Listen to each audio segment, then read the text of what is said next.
Pour conclure cette émission, on regarde la synthèse scientifique de ce carnet de terrain. La spécialisation des activités économiques selon des cycles liés à des conjonctures humaines et liés à l'exploitation de certaines ressources est un phénomène que l'on retrouve sur toutes les îles. Celle du Ponant, mais comme dans d'autres îles du monde. L'île d'Aix est un très bel exemple par rapport à ça. De fait de sa situation géographique, elle a joué un rôle géostratégique important. Du coup, on l'a équipée avec des casernes, avec des casemates, et il y a eu jusqu'à 4000 soldats sur l'île. Aujourd'hui, bien évidemment, cette valeur géostratégique est devenue obsolète. Et en revanche, une activité qui s'est développée et qui est aujourd'hui omniprésente, c'est l'activité touristique. On est là dans le cas précis d'une île qui vit essentiellement du tourisme sur une période très courte de l'année, quelques mois de l'été. On a ici des centres de vacances, on ressent jusqu'à 2000-2500 lits, nous a-t-on dit.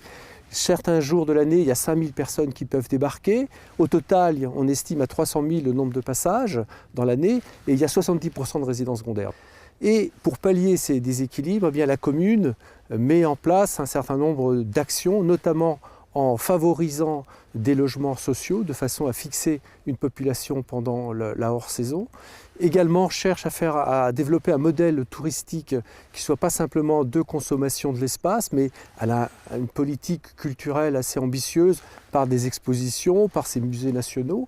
Et puis par ailleurs, certains Aixois cherchent aussi à rester durant l'hiver de façon à assurer un service public, je dirais. Ce qui est important aujourd'hui, c'est de tamponner cet effet de saisonnalité, c'est de favoriser aussi des activités nouvelles qui s'inscrivent dans le temps tout le long de l'année, et c'est peut-être aussi de définir un modèle touristique un peu différent. Et je crois que les différentes initiatives que nous avons pu illustrer au cours de cette semaine passée sur l'île d'Aix témoignent de cette volonté.